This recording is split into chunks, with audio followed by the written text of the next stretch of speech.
Just arrived in the city of Chester, and what I'd like to do is take you into the cathedral and show you around the cloister gardens while it's nice and sunny.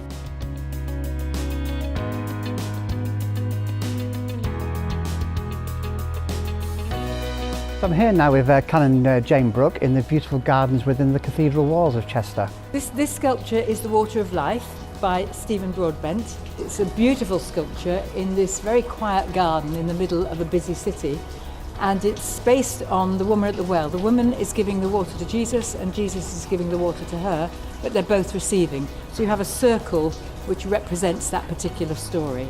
It must be very peaceful to come and sit and contemplate. It's a wonderful place with the light and the sunshine, a very tranquil place to come.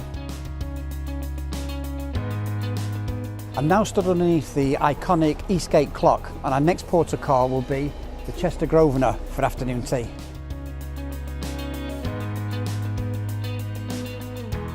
So I love to come to the Chester Grosvenor Hotel. They do a wide selection of afternoon teas, from the classic afternoon tea to what I have here today, the indulgent afternoon tea with a glass of champagne and some strawberries. And this was the first customer that I ever received for tea from the Manor, and I'm drinking some of their beautiful Grosvenor Grey. So now it's time to say goodbye to Chester and make our way over to Tatton Park.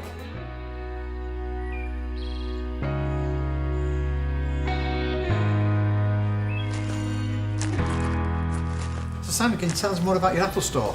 Well, this is where we keep 86 different varieties of apple. We're like an apple library here at Tatton Park, and we're just a little part of the much bigger picture here of effectively a 200-year-old supermarket, providing the best from the region and from Great Britain. Would you mind if I try one? Seeing as it's you, James, go on. Oh, that's good. It should be, yeah. So now we've seen the fantastic gardens, let's take a walk down to the farm. Hi James, lovely to meet you. Hi Nancy. Hello James. So welcome to our Field to Fork farm, and I'm going to show you around. That'd be great, thank you. So the aim of the project is to tell all our visitors the important story of food production. So from growing the crops to milling the crops to feeding the animals and to feeding ourselves. So what's your role in all this? So part of the interpretation project, I play Nancy Pringle, and when the visitors come to the farm, we try and get these characters, bring them to life so that the children and the adults can see what it was like in the 1940s. Well, I always like delivering our tea to Tatton Park Estate, especially coming into the housekeeper's store here. I like to pick up my local produce and quite a lot of produce that they actually produce on the estate. So all this talk about food's made me really hungry, so let's head over to the courthouse for something to eat.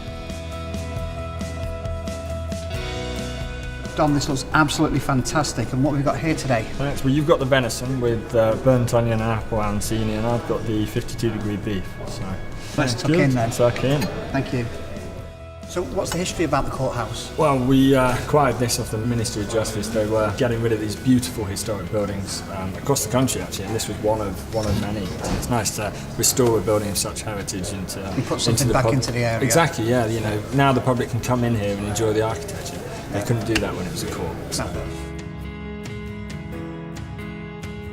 So after a fantastic day looking around Cheshire, it was great to have you with me, but now I really need some rest.